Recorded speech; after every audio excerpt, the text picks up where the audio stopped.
Wag na wag mong sasagutin ang text sa cellphone ng asawa mo. Ginawa ko yan at nang buksan ko ang pintong, yun nagbago ang lahat magpakailanman. Bago ako magsimula mag-subscribe na kayo sa aming channel. Kung gusto nyo ang aming mga kwento, suportahan nyo kami sa pamamagitan ng super thanks o sa pagiging channel member. Salamat sa pagpunta nyo rito. Ang pangalan ko ay Carla. Ako ay 32 taong gulang, isang graphic designer, at hanggang 3 buwan na ang nakalipas akala ko ay perpekto ang buhay ko. Isang asawang tila mahal na mahal ako, isang best friend na pinagkakatiwalaan ko ng buong buo, at isang bahay sa isang village sa labas ng Metro Manila kung saan binuo namin ang aming mga pangarap. Pero lumabas na, wala pala akong alam, hindi ko siya kilala, at kahit sarili ko ay hindi ko pala kilala. Ito ang kwento kung paano winasak ng isang text message ang lahat ng pinaniniwalaan kong totoo. Nagsimula ang lahat sa isang ordinaryong Martes, isa sa mga araw na walang espesyal na nangyayari. Umuwi ako ng mas maaga mula sa trabaho dahil pinayagan kami ng boss ko. May pumutok na tubo sa opisina sa Makati at kinailangan isara ang buong building. Naaalala ko na masaya ako. Naisip ko na masusurpresa ko ang asawa ko. Baka manood kami ng pelikula, umorder ng pagkain at mag-enjoy sa isang tahimik na gabi. Pagdating ko sa bahay, may narinig akong ingay sa kusina. Nagluluto si Marco. Naging kakaiba ito para sa akin dahil bihira siyang magluto tuwing weekdays, tuwing weekend, mahilig siyang mag-ihaw o magluto ng mga espesyal na pasta. Pero sa isang ordinaryong Martes, kakaiba yon. Pero hindi ko pinansin. Baka gusto niya rin akong sorpresahin. Hinubad ko ang sapatos ko sa may pinto, iniwan ang bag ko sa sofa at naglakad papunta sa kusina. Ang bango ng ginigisang bawang at sibuyas ay bumabalot sa buong bahay. Nakatayo si Marco nang nakatalikod, seryoso, may hinihiwa sa sangkalan. Suot niya yung asul na polo shirt na regalo ko sa aming anibersaryo. Medyo magulo ang buhok niya gaya ng dati kapag nagluluto siya. "Hi love," sabi ko. Nagulat siya. Sa isang segundo may nakita ako sa mukha niya. Hindi ko alam kung paano ilalarawan. Takot siguro o konsensya. Pero nawala ito agad na inisip kong imahinasyon ko lang. Ngumiti siya. Ang ngiting iyon na kilala ko na sa loob ng 8 taon. Ang ngiting iyon na nagpa-inlove sa akin noong una kaming magkita sa isang design conference. "Ang aga mo," sabi niya. "Oo," sagot ko. "Nagka-problema sa opisina." "Anong niluluto mo?" "Chicken afritada," sagot niya. "Paborito mo." "Totoo yon. Ang chicken afritada, ang paborito kong ulam. Alam yun ni Marco. Niluto niya yon ng maraming beses sa aming pagsasama, pero may kakaiba sa sandaling iyon. May tensyon sa hangin na hindi ko matukoy, parang alam mong uulan, pero malinaw pa ang langit. Lumapit ako para yakapin siya mula sa likod, pero umalis siya bago ko pa siya mahawakan. "Kailangan kong mag-concentrate," sabi niya. "Delikado itong sarsa." Lumayo ako. Pakiramdam ko ay tinanggihan niya ako pero wala akong sinabi. Ayokong sirain ang sandali. Umupo ako sa isa sa mga upuan sa kusina. Nagsimula akong magkwento tungkol sa araw ko, tungkol sa sirang tubo sa katrabaho kong laging late sa bagong project na binigay sa amin. Tumangutango lang siya paminsan-minsan, pero hindi niya ako tinitingnan. Nakatuon ang mga mata niya sa niluluto at doon nangyari. Ang cellphone niya na nasa ibabaw ng counter sa tabi ko ay umilaw. Nagliwanag ang screen dahil sa isang notification, isang text. Hindi ko ugaling tingnan ang cellphone ng asawa ko, hindi ako ganoong klaseng tao. Nagtitiwala ako sa kanya. O nagtiwala pala, pero ang screen ay nandoon lang ilang pulgada mula sa kamay ko at napatingin ang mga mata ko. Ang mensahe ay, "Love, miss na kita." Ang pangalan sa contact ay Valerie. Si Valerie ang best friend ko. Ang best friend ko, simula college, ang taong sinasabihan ko ng lahat. Ang mga sikreto ko, ang mga takot ko, ang mga pangarap ko. Ang babaeng nasa tabi ko noong namatay, ang tatay ko, ang tumulong sa akin pumili ng wedding gown, ang maid of honor sa aming kasal. Bumilis ang tibok ng puso ko. May paliwanag siguro, to naisip ko. Baka nagkamali lang, baka maling tao ang napadalhan, baka para sa boyfriend niya yan. Oo, yun siguro. Isang simpleng pagkakamali. Pero hindi nakinig ang mga kamay ko sa utak ko. Walang pag-aalinlangan kinuha ko ang cellphone ni Marco. Nakatayo pa rin siya nang nakatalikod may hinahalo sa kawali. Ang tunog ng mainit na mantika ang naririnig sa kusina. Hindi niya ako narinig. Islide ko ang daliri ko sa screen. Walang password, kailanman ay wala. Lagi niyang sinasabi na wala siyang tinatago. Ang linyang iyon ngayon ay parang isang insulto sa isip ko. Binuksan ko ang mensahe, nakita ko ang buong conversation at bawat salita ay parang kutsilyong tumutusok sa dibdib ko. May mga mensahe mula ilang araw, linggo, buwan na ang nakalipas. Paano ko hindi napansin? Paano ako naging ganito kabulag? Ang saya kagabi, hindi kita maalis sa isip ko. Kapag wala siya pakiramdam ko, buhay na buhay ako. Mahal kita. Alam mo yun, di ba siya? Ako, yung siya ang asawang walang alam, ang tanga na hindi nakikita ang nangyayari sa ilalim ng ilong niya. Nagpatuloy ako sa pagbasa. May mga litrato. Hindi ko ilalarawan ang nakita ko. Hindi ko kaya, kahit ngayon ilang buwan na ang lumipas, masakit pa ring alalahanin. Pero sila yon magkasama sa mga paraan na para lang sa mag-asawa. Ang best friend ko, ang asawa ko, magkasama pinagtatawanan ako, nagsisinungaling sa akin, tinatraidor ako. Nagsimulang tumulo ang mga luha ko pero hindi ako gumawa ng ingay. Hindi ko kaya, nabigla ako. Yung pakiramdam na may nangyaring sobrang sama na ayaw iproseso ng utak mo kapag ang katotohanan ay nagiging napakasurreal na parang bangungot. At doon nang hindi nag-iisip, gumawa ako ng isang katangahan, isang bagay na magbabago sa lahat. Nireplyan ko ang text ni Valerie. Gumalaw ang mga daliri ko na parang may ibang kumokontrol sa katawan ko. Nag-type ako, kung ganun punta ka rito. Kaaalis lang ng asawa ko, pinindot ko ang send. Sa sandaling iyon, hindi ako makapag-isip ng maayos. Gusto ko lang ng pruweba. Gusto kong makita kung hanggang saan ang kasinungalingan. Gusto kong kumpirmahin na totoo ang nakikita ko dahil may parte sa akin na hindi pa rin naniniwala. Umaasa pa rin akong magigising at malalamang isa lang itong masamang pagkakamali. Inilagay ko ang cellphone kung saan ito naroroon. Nagluluto pa rin si Marco. Wala siyang alam. Nanatili akong nakaupo, pinipigilan ang paghinga ko, pinipigilan na sumigaw, pinipigilan na masuka. Lumipas ang marahil 2 minuto, baka 10, hindi ko alam. Naging kakaiba ang oras. Bawat segundo ay parang 1 oras. At biglang nag-vibrate ulit ang cellphone. Narinig ito ni Marco. Lumingon siya at kinuha ang cellphone. Nakita ko kung paano binasa ng mga mata niya ang text.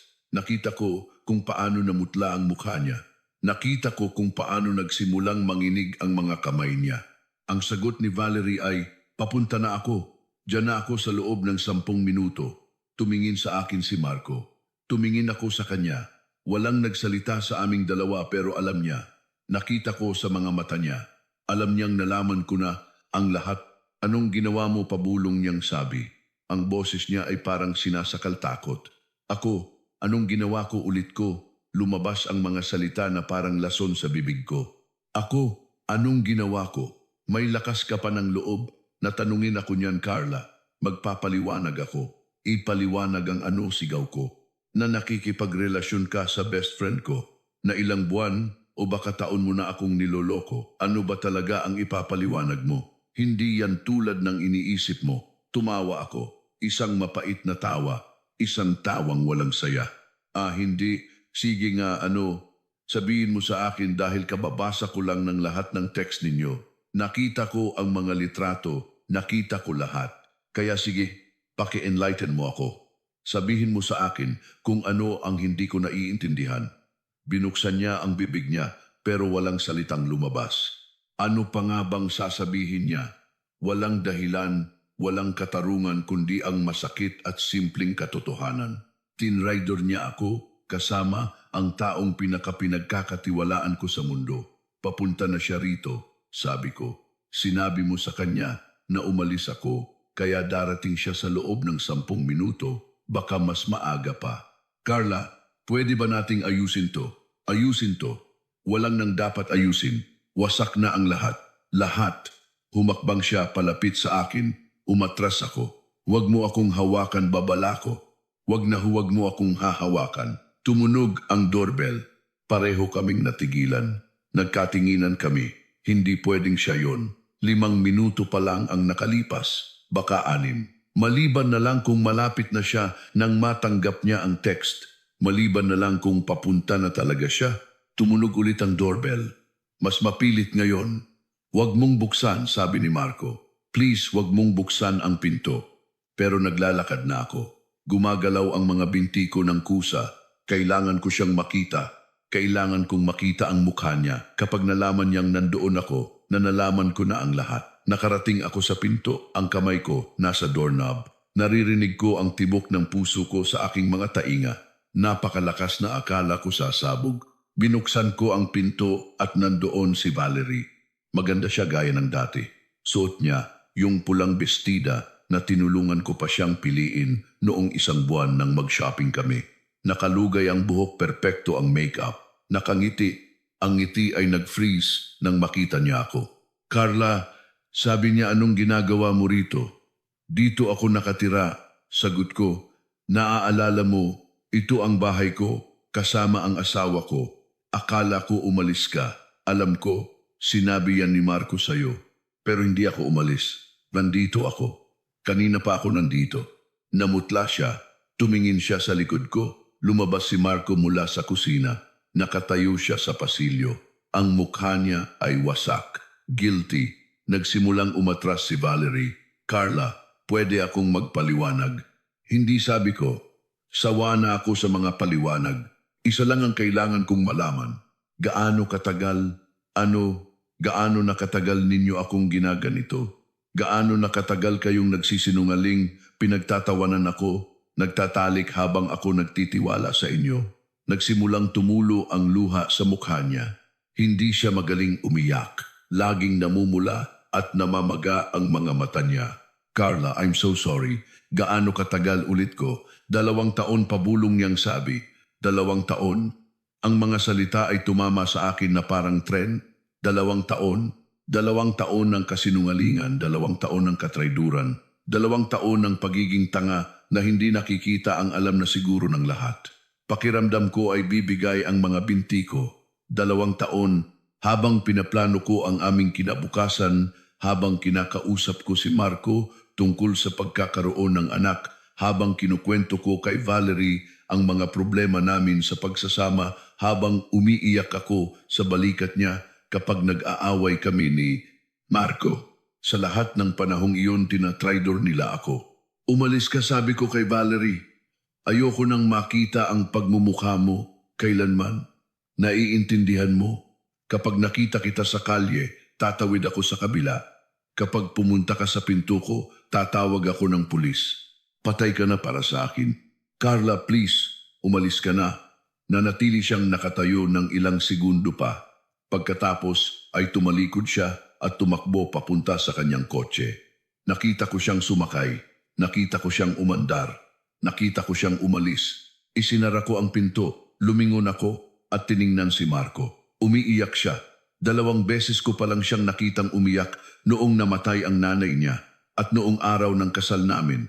Ngayon umiiyak siya dahil nahuli siya, hindi dahil nagsisisi siya, kundi dahil nahuli siya. Mag-iimpake ako, sabi ko. Aalis ako ngayong gabi. Sandali, pwede ba tayong mag-usap?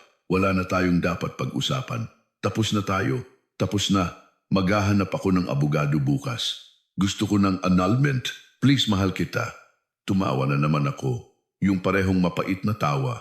Hindi mo alam ang ibig sabihin ng salitang yan. Ang pag-ibig ay hindi pagsisinungaling. Ang pag-ibig ay hindi panloloko. Ang pag-ibig ay hindi pagsira sa taong dapat mong minamahal. Nagkamali ako. Isang pagkakamali na tumagal ng 2 taon. Napakabigat na pagkakamali. Hindi ko alam kung paano ititigil. Pwede mo sanang itinigil sa simula pa lang. Pwede mo sanang sinabi sa akin ang totoo. Pwede ka sanang nagkaroon ng lakas ng loob na tapusin ang sa atin bago ka magsimula sa kanya. Pero hindi mo ginawa. Pinili mo ang kaduwagan, pinili mo ang kasinungalingan. Umakyat ako sa hagdan, pumasok sa aming kwarto. Ang aming kwarto.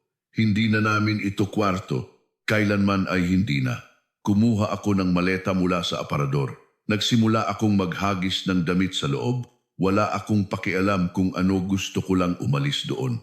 Sumunod si Marco. Tumayo siya sa may pinto, pinapanood akong mag-impake. Huwag kang umalis ulit niya. Please, malalagpasan natin to. Pwede tayong magpa-therapy. Pwede akong magbago. Hindi ka pwedeng magbago, sabi ko. Kung sino ka yun ka. Isang sinungaling, isang traidor. Walang therapy na makakaayos niyan. Nagpatuloy ako sa pag-iimpake. Damit, sapatos, toiletries, importanteng dokumento, laptop ko, mga litrato ng pamilya ko. Lahat ng kailangan ko. Iniwan ko lahat ng regalo niya, ang kwintas na binigay niya sa aming ika-5 anibersaryo, ang hikaw sa aming unang Valentine's, lahat. Ayoko ng anumang magpapaalala sa kanya. Isinara ko ang maleta, ibinaba mula sa kama. Nilagpasan si Marco nang hindi siya tinitingnan. Bumaba ng hagdan. Kinuha ang bag ko, kinuha ang susi ng kotse ko. Saan ka pupunta? Tanong niya. Wala ka nang pakialam doon. Lumabas ako ng bahay, inilagay ang maleta sa kotse, umupo sa driver's seat, isinara ang pinto at doon sa wakas hinayaan kong bumagsak ang sarili ko. Umiyak ako. Umiyak ako na hindi ko pa naranasan sa buong buhay ko. Mga hikbi na yumayanig sa buong katawan ko, mga sigaw na walang nakarinig, sakit na hindi ko alam na pwede kong maramdaman.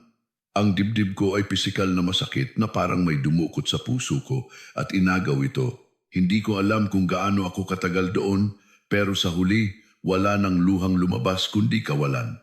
Pinaandar ko ang kotse, nagmaneho. Hindi ko alam kung saan ako pupunta.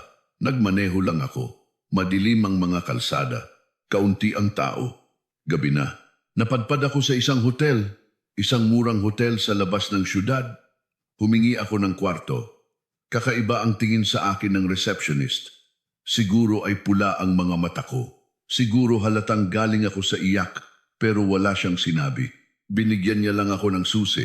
Umakyat ako sa kwarto. Maliit lang, isang kama, isang banyo, isang lumang TV, pero malinis at mag-isa ako. Yun ang kailangan ko.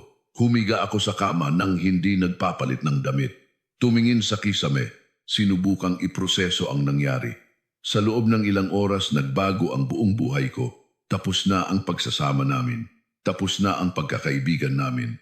Lahat ng alam ko ay tapos na. At ang pinakamasaklap ay kailangan kong magsimulang muli. Kailangan kong maghanap ng matitirhan. Kailangan kong sabihin sa pamilya ko. Kailangan kong harapin ang mga kaibigan ko. Kailangan naming paghatian ng mga gamit. Kailangan kong dumaan sa proseso ng annulment. Pero ang pinakamahirap ay ang magtiwala ulit.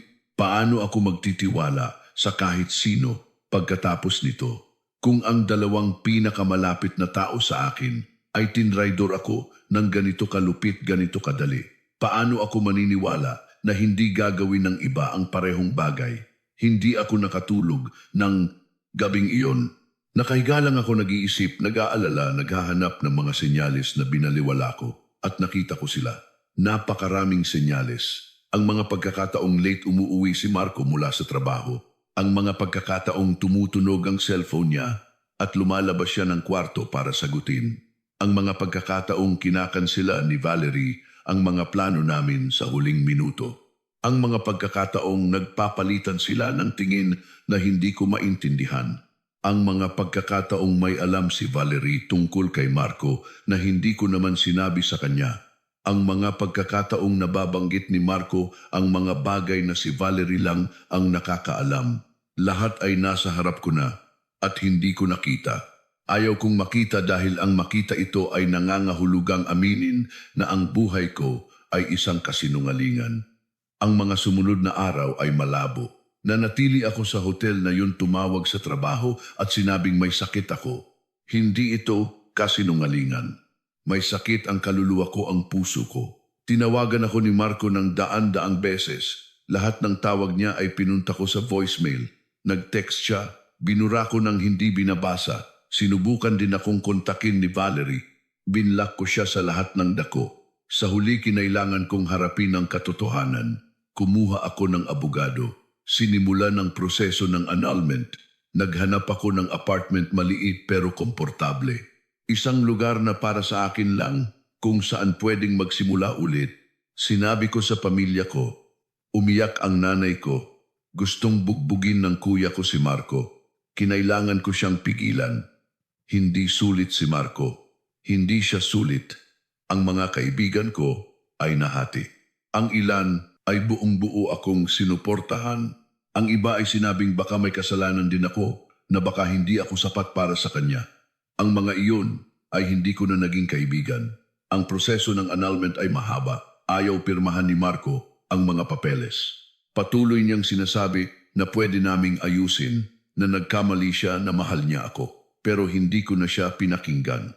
Naiyak ko na ang lahat ng luha ko. Naramdaman ko na ang lahat ng sakit. Ngayon gusto ko na lang isara ang kabanatang iyon. 6 na buwan matapos kong matuklasan ang katotohanan, sa wakas ay pinirmahan namin ang mga papeles para sa annulment. Nagkita kami sa opisina ng abogado. Ito ang unang beses na nakita ko siya mula noong gabing iyon. Hindi maganda ang itsura niya. Pumayat siya, may eye bags, mas dumami ang puting buhok. May parte sa akin na naawa pero maliit na parte lang. Ang mas malaking parte sa akin ay walang naramdaman. Hi, sabi niya pagpasok ko. Hello, sagot ko. Umupo kami. Inilagay ng abogado ang mga papeles sa harap namin pahina matapos ang pahinang legal na terminolohiya na nagsasabing tapos na ang aming kasal na ang dating sa amin ay nahati na sa akin at sa iyo. Pumirma ako ng walang alinlangan. Ang pangalan ko sa linyang iyon, Carla Mendez, hindi na Carla Soto. Nabawi ko ang aking apelido. Nabawi ko ang aking pagkatao. Hawak ni Marco ang ballpen sa ibabaw ng papel. Nag-alinlangan siya tumingala sa akin. Sigurado ka na ba rito? Tanong niya. Oo, sabi ko. Gusto ko to. Mahal pa rin kita. Hindi mo ako mahal. Kailanman ay hindi mo ako minahal. Kung minahal mo ako, hindi mo sana ginawa ang ginawa mo. Iyon ang pinakamalaking pagkakamali sa buhay ko. At kailangan mong mabuhay kasama yan. Kailangan ko ring mabuhay kasama yan. Pero hindi ko kailangang mabuhay kasama mo. Pumirma siya. Nakita ko kung paano lumitaw ang pangalan niya sa papel, Marco de Soto. At ganoon natapos ang aming pagsasama. Hindi sa sigawan, hindi sa drama, kundi sa 2 pirma sa isang piraso ng papel. Kinuha ng abogado ang mga dokumento. Isusumite namin ito sa korte, sabi niya. Sa loob ng ilang araw, magiging opisyal na ang annulment. Salamat, sabi ko. Tumayo ako para umalis. Tumayo rin si Marco. Carla, sabi niya. Pwede ba akong may sabihin? Huminto ako. Lumingon. Ano, I'm so sorry kung nasaktan kita. Alam kong wala na itong ibig sabihin ngayon. Alam kong huli na ang lahat pero kailangan mong malaman na ang panahon ko kasama ka ay totoo, na may tunay na pagmamahal na hindi lahat ay kasinungalingan. Siguro sabi ko, siguro may pagmamahal sa simula, pero pinatay mo yon. Pinatay mo sa bawat kasinungalingan, sa bawat katrayduran, sa bawat pagpili mo sa kanya kaysa sa akin. At si Valerie, tanong ko, kayo pa rin ba? Nanahimik siya. Akala ko nga, sabi ko, alam mo ba kung ano ang nakakatawa? Sinira ninyong dalawa ang lahat. Ang pagsasama namin, ang pagkakaibigan natin, ang mga taon ng kasaysayan. At para saan? Para malaman ninyo na hindi pala ganoon ka-espesyal ang mayroon kayo, na excitement lang pala ng bawal na noong hindi na sikreto, hindi na interesante. Hindi ganyan yon. Siyempre ganyan yon. Nakita ko na to ng maraming beses. Laging iniisip ng kabit na iba siya, na mas mahal siya, na espesyal siya. Pero hindi. At ikaw laging iniisip na pwede mong makuha pareho, ang asawa sa bahay at ang kabit ng palihim. Pero ngayon, wala ka ng kahit sino. Carla, paalam Marco. Lumabas ako ng opisina na hindi lumilingon. Literal na hindi ako lumingon kahit isang beses. Sumakay ako sa kotse ko, pinaandar at umalis. Habang nagmamaneho pabalik sa apartment ko, may kakaibang nangyari. Nagsimula akong makaramdam ng isang bagay na hindi ko naramdaman sa loob ng ilang buwan, kagaanan, na parang may malaking pabigat na natanggal sa balikat ko. Hindi ito kaligayahan, hindi pa, pero malapit ito sa kapayapaan. Ang katiyakan na ginawa ko ang tama, na pinili ko ang dignidad ko kaysa sa takot, na mag-isa, na nirespeto ko ang sarili ko ng sapat para lumayo sa taong hindi ako pinahalagahan. Ang mga sumunod na buwan ay panahon ng paghilom. Hindi ito naging madali. May mga masasamang araw, mga araw na namimiss ko ang akala kong mayroon kami, mga araw na malungkot ako, mga araw na tinatanong ko kung tama ba ang desisyon ko. Pero mayroon ding mabubuting araw, mga araw na tumatawa ulit ako, mga araw na lumalabas ako kasama ang mga tunay na kaibigan, mga araw na na-excite ako sa hinaharap, mga araw na natutuklasan kong sapat na ako mag-isa. Nagsimula akong magpa-therapy. Kailangan kong iproseso ang lahat. Kailangan kong maintindihan kung bakit hindi ko nakita ang mga senyales. Kailangan kong matutong magtiwala ulit. Kailangan kong patawarin ang sarili ko sa pagiging tao. May sinabi sa akin ng therapist ko na hindi ko malilimutan. Sabi niya, hindi ikaw ang nagkamali, sila. Ikaw ay nagmahal ng tapat. Nagtiwala ka ng may inosensya. Binigay mo ang lahat. Sila ang pumili na traidorin yon. At yan ang pasanin nila, hindi sayo. Ang mga salitang iyon ay nagpalaya sa akin dahil tama siya. Wala akong ginawang masama. Naging mabuti akong asawa, naging mabuti akong kaibigan. Binigay ko ang puso ko ng buo. Hindi ko kasalanan na inapakan nila ito. 1 taon, matapos kong malaman ang katotohanan, nasa isang coffee shop ako nagtatrabaho sa laptop ko. Nagsimula ako ng sarili kong graphic design business. Maliit pero lumalago. Mga kliyenteng rumerespeto sa akin, mga proyektong kinasasabikan ko, kalayaan na gumawa ng sarili kong schedule. At doon nakita ko siya. Pumasok si Valerie sa coffee shop kasama ang isang babaeng hindi ko kilala. Nagtatawanan sila.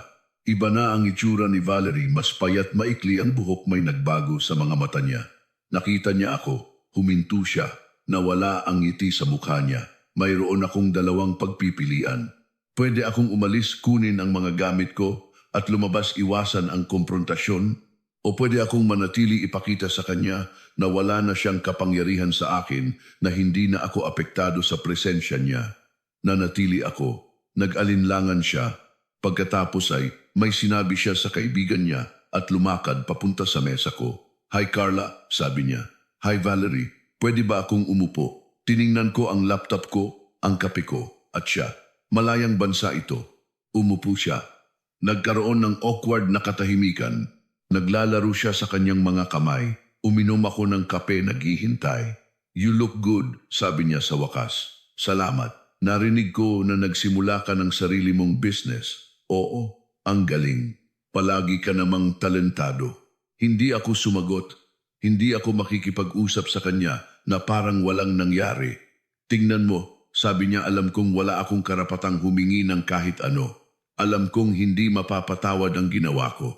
Pero matagal na kitang gustong kausapin para sabihing, I'm sorry na walang araw na hindi ako nagsisisi." "Okay," sabi ko. "Okay, oo, nagsisisi ka. Naririnig ko. Pero hindi nito binabago ang kahit ano. Alam ko. Kailangan ko lang malaman mo. Alam ko na ngayon. Naghiwalay na kami ni Marco." Sabi niya, "Ilang buwan na ang nakalipas." Hindi ako nagulat. Tama ka sa lahat. Hindi yon pag-ibig, excitement lang. At noong hindi na sikreto, noong hindi na kami nagtatago, nalaman namin na wala kaming totoong pinanghahawakan. Ano ang gusto mong sabihin ko? Na I'm sorry. Hindi ako sorry. Hindi ko inaasahan yan. Gusto ko lang malaman mo na pinagbayaran ko ang ginawa ko. Nawala ang best friend ko. Nawala ang integridad ko. Nawala ang respeto ko sa sarili. Lahat tayo nagbabayad sa ating mga desisyon, sabi ko. Ako nagbayad sa sobrang pagtitiwala. Ikaw nagbayad sa pagtraidor sa tiwalang yon. Si Marco nagbayad sa pagiging duwag. Ganyan talaga. Mapapatawad mo pa kaya ako balang araw, tanong niya. Tiningnan ko siya. Tiningnan ko talaga siya. Nakita ko ang batang kasama kong lumaki, ang teenager na kasama kong nangarap tungkol sa hinaharap, ang dalagang kasama kong nagbahagi ng mga sikreto. Lahat ng iyon ay nawala na. Ngayon, isang estranghero na lang ang nakikita ko na kamukha ng dati kong kilala. Hindi ko alam, sabi ko ng tapat. Siguro balang araw, pero hindi ngayon. Ngayon masakit pa rin. Siguro palaging may konting sakit, pero sa huli siguro mapapatawad ko. Hindi para sa iyo, kundi para sa akin. Dahil mabigat dalhin ang galit na ito at pagod na ako. Naiintindihan ko.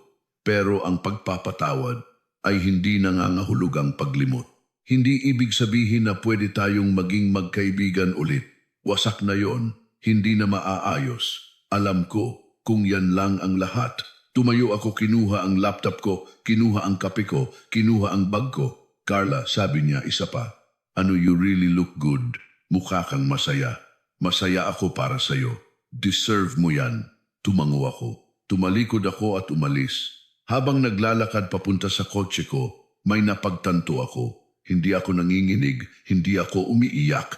Wala na yung buhol sa sikmura ko na dati kong nararamdaman tuwing naiisip ko siya o si Marco. Indifference lang ang naramdaman ko. At yun ay pag-unlad na. 3 taon na ang nakalipas mula noong gabing iyon. 3 taon mula nang makita ko ang text na yun 3 taon mula nang gumuho ang mundo ko. Alam mo ba, okay ako. Mas mabuti pa sa okay. Masaya ako. Lumalago ang business ko. May mga kliyente ako sa buong bansa. Kamakailan lang ay kumuha ako ng unang empleyado. Iniisip kong magbukas ng totoong opisina sa halip na magtrabaho sa bahay. Lumipat ako sa mas magandang apartment, mas malaki may tanawin ng syudad, puno ng halaman at sining at mga bagay na nagpapasaya sa akin. Sa akin ito, sa akin lang at mahal ko ito. May mga bago akong kaibigan, mga taong nakilala ako. Pagkatapos na hindi alam ang buong kwento na nakikita ako kung sino ako ngayon, hindi kung sino ako dati. Nakipag-date ako sa ilang tao, walang seryoso.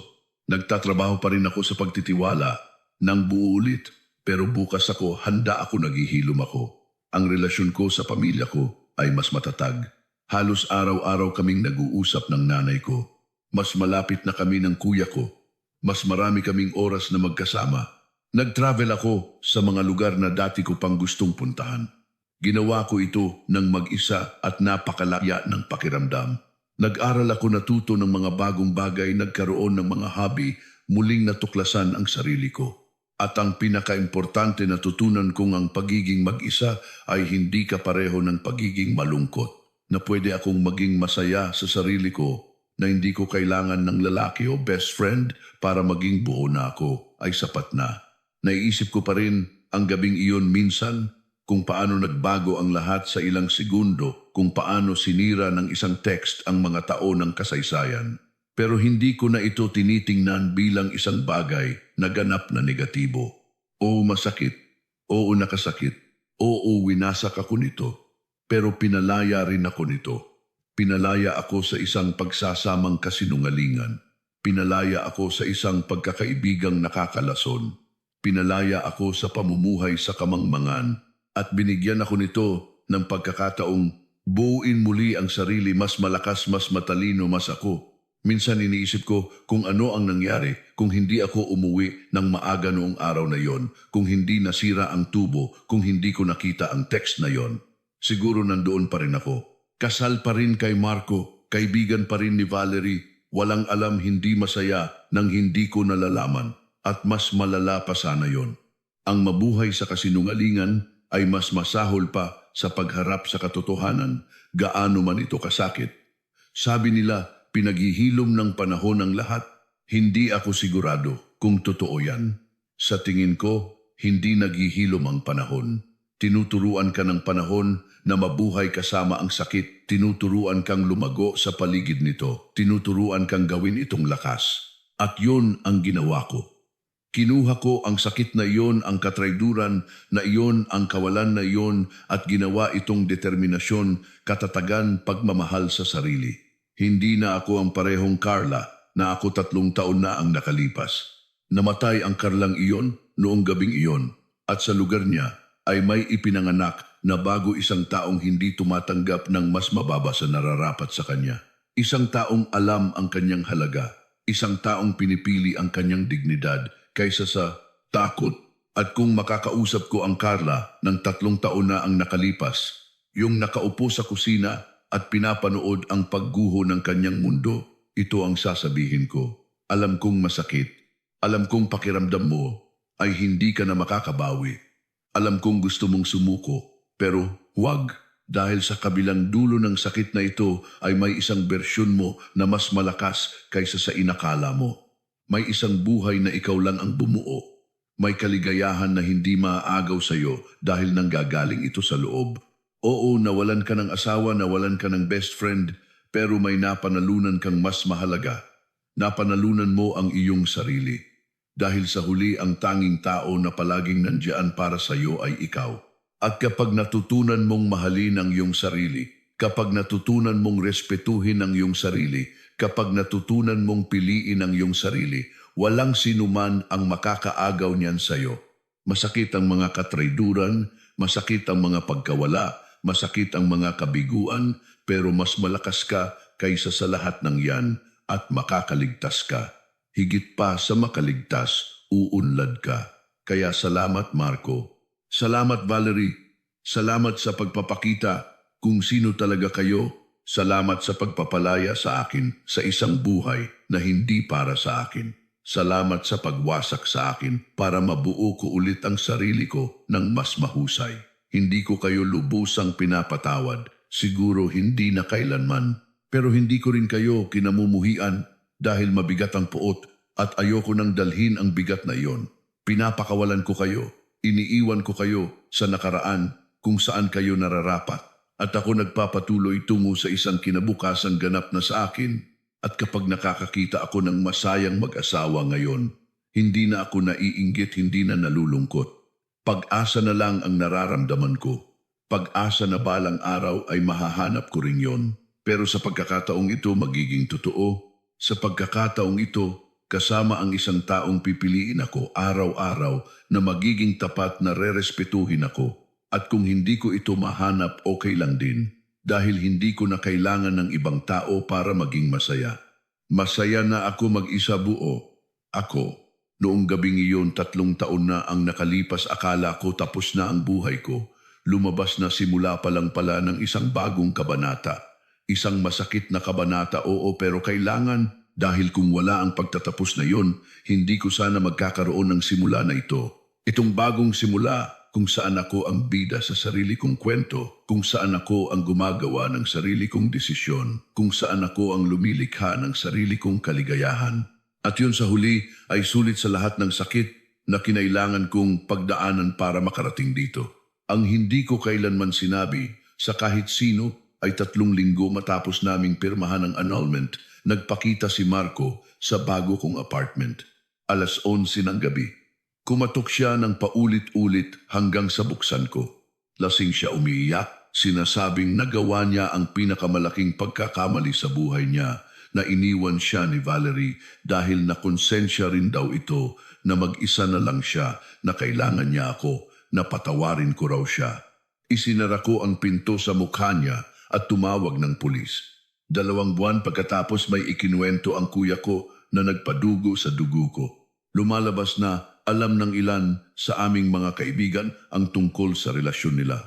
Alam na nila ng mahigit 1 taon, walang nagsabi sa akin, pinili nilang protektahan si Marco o huwag makialam. Isa sa mga kaibigan ko ay pinahiram pa ang kanyang apartment ng ilang beses para makapagkita sila nang hindi nahuhuli. Nang harapin ko ang mga taong ito, wala ni isa ang nagkaroon ng lakas ng loob na tumingin sa aking mga mata. Iyon ang pangalawang katrayduran. Hindi lang silang dalawa ang nanloko sa akin, ang buong circle ko ay kasabwat. Tinawagan ako ng nanay ni Marco 4 na buwan matapos ang annulment. Umiyak siya sa telepono ng 20 minuto. Humingi siya ng tawad sa ginawa ng anak niya. Sinabi niyang pinalaki niya ito nang mas maayos na nahihiya siya na palagi akong magiging parang anak sa kanya. Inanyayahan niya akong magkape. Pumunta ako. Umupo kami sa bahay niya kung saan napakaraming beses akong nagdiwang ng Pasko at kaarawan. Ikinuwento niya na nawalan ng trabaho si Marco dahil sa palaging pagiging late na halos gabi-gabi siyang umiinom na nag-aalala siya para dito. Pero hindi ko na kayang makaramdam ng awa. Sa aking therapy, may natuklasan akong nakakasira tungkol sa sarili ko. Ipinakita sa akin ng therapist ko na ilang taon ko nang nino-normalize ang mga red flag. Na si Marco ay palaging malayo sa emosyon, na palagi niyang inuuna ang kanyang mga pangangailangan kaysa sa akin, na palagi akong humihingi ng tawad sa mga bagay na hindi ko kasalanan, na natutunan kong paliitin ang sarili ko para maramdaman niyang malaki siya, na ang pagtataksil ay hindi ang unang pang-aabuso, ito lang ang pinakahalata.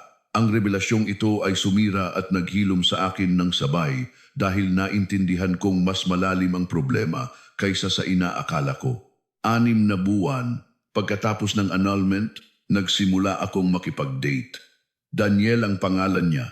Arkitekto, mabait, maalalahanin lahat ng hindi si Marco. Pero sinabutahe ko ito. Tinitingnan ko ang telepono niya kapag naliligo siya. Tinatadtad ko siya ng tanong kapag late siyang umuwi. Inaakusahan ko siyang nagsisinungaling ng walang dahilan. Isang gabi, pagkatapos ng 3 buwan, sinabi ni Daniel na mahal niya ako pero hindi siya pwedeng makasama ang isang taong hindi nagtitiwala sa kanya. Iniwan niya ako at tama siya. Hindi pa ako handa. Wasak pa rin ako. 1 taon at kalahati matapos matuklasan ang katotohanan, nakatanggap ako ng text mula sa isang hindi kilalang numero mula kay Valerie. Sabi niya na nagte-therapy siya, na iminungkahi ng kanyang therapist, na sulatan ako bilang bahagi ng kanyang proseso ng paghilom, na kailangan niyang sabihin sa akin na ginawa nila iyon dahil pareho silang nagpupuno ng mga emosyonal na kakulangan na walang kinalaman sa akin, na lumaki siyang walang pagmamahal ng ama at naghahanap ng validation sa maling lugar, na ako ay isang inosenteng biktima ng kanilang mga hindi nalutas na problema. Binasa ko ang text ng 5 beses pagkatapos ay binura ko. Ang therapy niya ay hindi ko responsibilidad. Ang pinakamasakit sa lahat ay hindi ang pisikal na pagtataksil, kundi ang pag-alala sa mga partikular na sandali kung saan nagsinungaling sila sa aking mukha. Tulad noong dumating si Valerie sa bahay ko na umiiyak dahil di umano'y iniwan siya ng kanyang nobyo. Niyakap ko siya, ipinagtimpla ng tsaa, pinatulog ko sa sofa. Dumating si Marco mula sa trabaho at inalo rin siya. Ngayon alam ko na wala namang nobyo, na malamang ay kalalabas lang nila sa isang away na ginamit nila ang awa ko bilang takip na umiyak sila sa sala ko tungkol sa kanilang bawal na relasyon, habang ako ang tanga ay nag-aalok ng aliw. Ang alaalang iyon ay sumusunog pa rin sa loob ko. 2 taon pagkatapos, may inamin ang nanay ko. Noong araw ng kasal ko, nakita niya si Marco at Valerie na nag-uusap sa isang sulok ng hardin. Masyado silang malapit, sobrang lapit.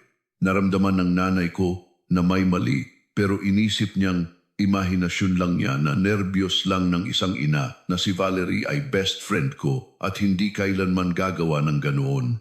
Ngayon, hinahabol siya ng alaalang iyon. Sinabi niya na kung nagtiwala lang siya sa kanyang kutob, sana ay nailigtas niya ako sa ilang taon ng sakit. Sinabi kong hindi niya kasalanan, pero sa loob-loob ko may parte sa akin na nag-iisip kung naging iba ba ang mga bagay kung may nagsalita. Nakakita ako ng isang lumang diary habang nag-iimpake ng mga huling gamit sa bahay. Sa akin iyon, mula 2 taon na ang nakalipas. Binasa ko ang mga entry. Sabi sa isa, ngayon kinansela ni Marco ang aming anniversary date dahil may urgent meeting siya sa trabaho. Dumating si Valerie para samahan ako para hindi ako mag-isa. Napakabuti niyang kaibigan, sabi naman sa isa. Malayo si Marco nitong mga nakaraang araw. Kinausap ko si Valerie tungkol dito. Sabi niya, lahat daw ng pagsasama ay dumadaan sa mahihirap na yugto. Maging pasensyosa lang daw ako. Binasa ko ang pahina matapos ang pahina ng sarili kong kamangmangan dokumentado. Sinunog ko ang diary. Hindi ko kayang makita ang sarili kong katangahan na nakasulat sa sarili kong sulat kamay. Ikinuwento sa akin ng abogado ang isang bagay matapos ang lahat. Sabi niya sinubukan ni Marco na ipaglaban ang bahay, na iginiit niyang mas malaki ang inilabas niyang pera para sa down payment, na hindi ko raw deserve ang anumang bagay, na nagmungkahi pa siyang naging masama akong asawa. Sabi ng abogado sa kanyang 20 taong karera. Ngayon lang siya nakakita ng isang taong ganoon kakapal ang mukha, ganoon kawalan ng kakayahang umako ng responsibilidad. Gusto akong sirain ni Marco kahit sa annulment. Gusto niyang wala akong matira, na parang hindi pa sapat ang pagtataksil niya.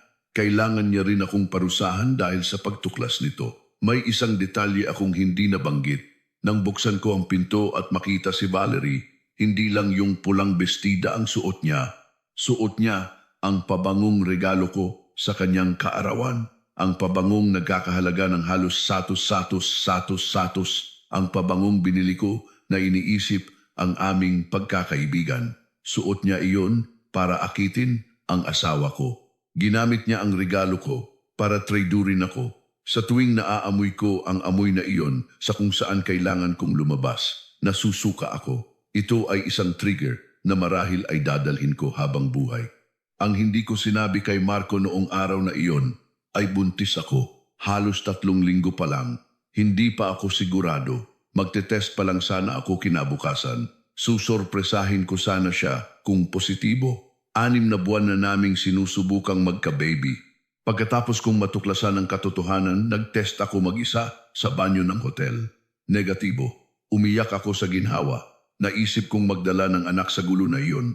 Naisip kong habang buhay na nakatali kay Marco. Iyon ang nag-iisang pagkakataon sa buhay ko na nagpasalamat akong hindi ako buntis. Ang balang iyon na naiwasan ko ay nagligtas sa akin. Nag-email si Marco sa 2nd anibersaryo ng aming annulment. Hindi ko ito binuksan ng 2 linggo. Nang sa wakas ay nabasa ko isang mahabang sulat. Sabi niya na nasa rehab siya para sa alcoholism, na bumagsak na siya na nawala ang lahat, ang trabaho niya, ang apartment niya, ang relasyon sa kanyang pamilya. Sabi niya, tama ako sa lahat, na sinira niya ang pinakamagandang bagay na mayroon siya para sa isang bagay na walang halaga na kung maibabalik lang niya ang oras gagawin niya itong iba. Nagtapos ito sa paghingi ng tawad hindi para makipagbalikan. Tawad lang, hindi ako sumagot. May mga hiling na dumarating ng huli na. Hinanap ako ng pamilya ni Valerie. Ang tatay niya ay pumunta sa opisina ko. Sinabi niyang sinubukan ni Valerie na magpakamatay na nasa ospital siya na hinahanap ako na ako lang daw ang makakatulong sa kanya. May naramdaman akong hindi ko inaasahan. Wala, bilkul wala. Hindi awa, hindi kasiyahan, hindi kalungkutan, kundi kawalan. Sinabi ko sa tatay niya na nalulungkot ako sa nangyayari, pero hindi ako ang tamang tao na kailangan ni Valerie ng profesional na tulong, hindi ang isang taong sinira niya. Umalis siyang umiiyak. Naawa ako sa kanya, hindi kay Valerie. Dinala siya ng mga desisyon niya doon. Hindi ako. May nakilala ako 6 na buwan na ang nakalipas. Roberto ang pangalan niya. Guro siya sa elementarya. Nang ikinuwento ko ang aking istorya, hindi niya ako tiningnan. Nang may awa, tiningnan niya ako ng may respeto. Sabi niya, kahanga-hanga ang lakas ko na iwan ang lahat at magsimulang muli. Hindi niya ako pinilit nang sabihin kong dahan-dahan lang. Hindi siya nagalit nang hilingin kong tingnan ang cellphone niya. Binigay niya ng walang pag-aalinlangan. Sabi niya, wala akong tinatago at naiintindihan ko kung bakit kailangan mo ito. Ito ang unang pagkakataon sa loob ng maraming taon na naramdaman kong may nakakakita talaga sa akin na pinahahalagahan ako. Na pinipili ako ng may kamalayan araw-araw. Bumalik ako sa bahay kung saan kami nakatira ni Marco ng 1 beses. 1 taon na ang nakalipas. Kailangan kong isara ang kabanatang iyon ng tuluyan. Walang laman ang bahay. Ibinenta na ni Marco. Pumasok ako gamit ang susing, hindi ko kailanman isinauli. Naglakad ako sa mga bakanteng silid ang kusina, kung saan nagsimula ang lahat, ang sala, kung saan marami kaming ipinagdiwang ang kwarto, kung saan kami natulog nang magkasama sa loob ng maraming taon.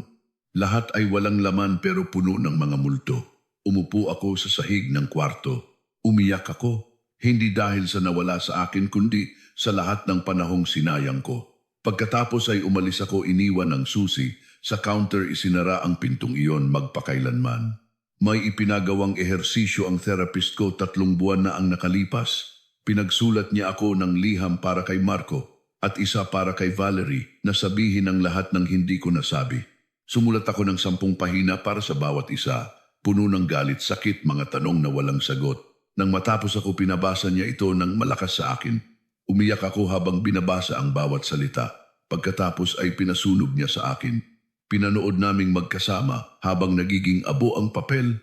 Sabi niya, ganyan ang ginagawa sa sakit. Kinikilala mo, nararamdaman mo, inilalabas mo, at pagkatapos ay pinapakawalan mo. Iyon ang pinakapalayang sandali sa buhay ko. May natuklasan ako tungkol sa sarili ko sa prosesong ito.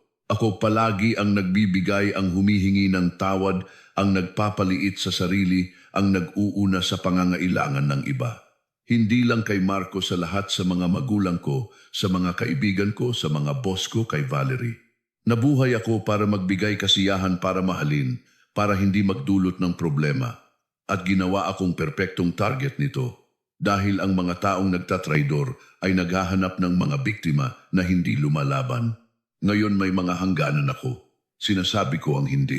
Inuuna ko ang aking mga pangangailangan.